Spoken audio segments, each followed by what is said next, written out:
Chers amis de CI Benelux TV, bonjour. Dans le cadre de notre émission d'immersion au sein de la communauté, nous sommes allés à la rencontre de nos frères musulmans de la région bruxelloise avec qui nous avons passé de bons moments. Aujourd'hui, nous allons vous faire découvrir nos frères catholiques évangéliques de Namur, la capitale de la Wallonie. Pour ce faire, j'ai avec moi le pasteur Daouda, qui est le premier responsable de l'église MGN de cette localité. Avec lui, nous allons aborder les questions d'actualité concernant la communauté ivoirienne présente ici au Benelux. Pasteur Daouda, bonsoir, merci de nous accueillir chez vous ici pour cet entretien. Bonsoir, que le Seigneur vous bénisse.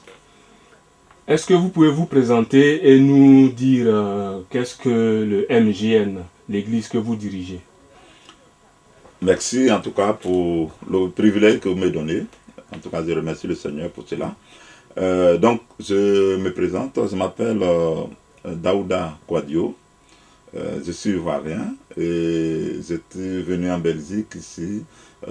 C'était dans le cadre de mes études de doctorat. Donc, ayant fini le doctorat, comme en génétique, amélioration des plantes. Et le Seigneur m'a conduit, après le travail, à commencer, à laisser tomber le travail quand j'ai commencé, pour le servir en temps plein dans le ministère ici à Namur. Et cela a commencé depuis 2009. Aujourd'hui, ça fait bientôt 6 ans.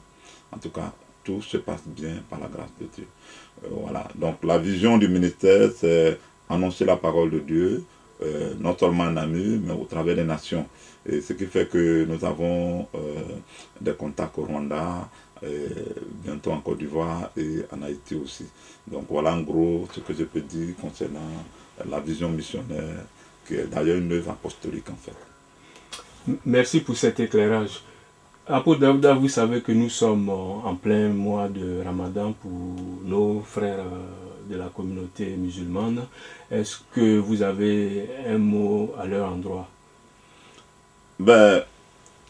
Étant moi-même un ancien musulman, mon nom Daouda, effectivement, quand le mois de Ramadan arrive, j'ai une pensée pour mes parents qui sont encore musulmans, mes parents dans le sang, pour qui je prie que ce mois soit pour eux un mois au travers duquel, par ces jeûnes, par ce Ramadan, que le Seigneur puisse se révéler à eux, que le Seigneur puisse les aider à les connaître, vu que c'est la finalité de la vie de tout homme.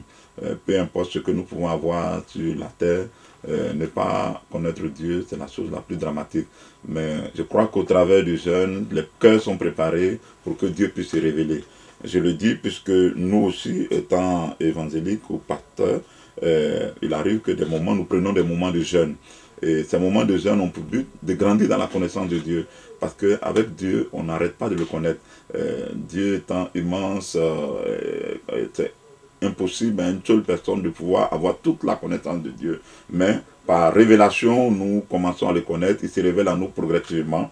Et avec, par exemple, à partir du 21 juillet, au sein de notre assemblée, nous avons 40 jours de jeûne et de prière, qui seront des moments où nous voulons chercher encore davantage notre Dieu, chercher sa face, connaître sa pensée pour nous, et nous invitons tous ceux qui sont chrétiens, qui aiment ces moments, à venir les passer avec nous en Namur. Merci. Apôtre Daouda, vous avez dit tantôt que vous reveniez de la Côte d'Ivoire. Comme vous le savez, après les élections de 2010, notre pays a connu une très grave crise post-électorale. Beaucoup de familles ont été traumatisées. Nous sommes aujourd'hui en 2015 et c'est une nouvelle année électorale. Quel mot, en tant que guide religieux, en tant que guide spirituel, vous pouvez adresser à nos hommes politiques qui ont quand même la vie de la nation dans leurs mains?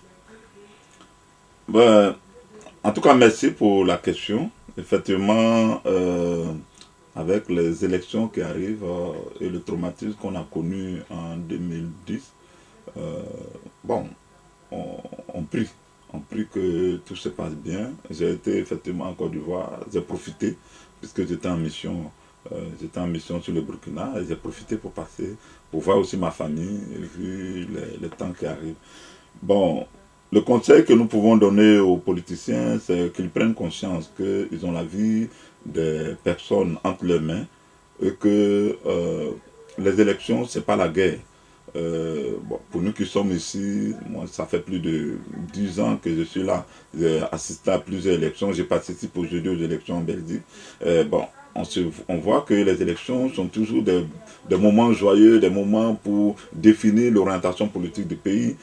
Ça n'a jamais été des moments de guerre. Même la Belgique est restée pratiquement une année sans chef d'État, 3 ans sans gouvernement.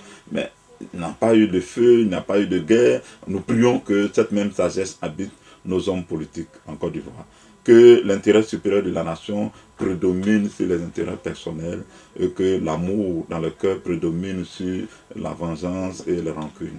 En tout cas, tout ce que nous pouvons dire, c'est ça. Que Dieu les bénisse et que nous les soutenons dans la prière. Bien. Avez-vous un dernier mot pour la communauté ivoirienne dans son ensemble ici au Benelux? Pour la communauté, en tout cas ma prière pour la communauté ivoirienne au Benelux, c'est que nous voulons revoir cette communauté-là comme elle était au début. Je me souviens que quand je venais étudier en Belgique, c'était dans les années 1999, je sais comment j'ai été accueilli par nos frères prédécesseurs qui avaient déjà mis une association des Ivoiriens en place. Et on s'est senti intégré, on s'est senti accompagné. Mais depuis 2010, il s'est trouvé que la politique a beaucoup fragilisé les relations des Ivoiriens de la diaspora. Nous prions que vraiment la diaspora joue son rôle, qu'on se défait vraiment de ces liens politiques pour comprendre que lorsqu'on est hors du pays, c'est le moment où nous devons être unis et soudés pour veiller sur l'intérêt de notre nation, indépendamment du bord politique, mais que la diaspora joue son rôle, que nous soyons en fait une force crédible dans le développement de notre nation, que lorsque ça ne va pas au pays, où les politiciens n'arrivent pas à s'entendre, qu'ils puissent trouver une oreille attentive auprès de la diaspora, qui joue son rôle, qui sait conseiller sans tenir compte des intérêts partisans. Donc, ce que je peux souhaiter, c'est vraiment ça. Que chacun, que la diaspora se réveille, que l'entente revienne au milieu de nous pour privilégier l'intérêt de notre pays. En tout cas, que le Seigneur vous bénisse. Merci, apôtre, pour toutes ces paroles de sagesse et ça a été un grand plaisir d'échanger avec vous. À bientôt. À bientôt. En tout cas, merci beaucoup. Que Dieu vous bénisse abondamment.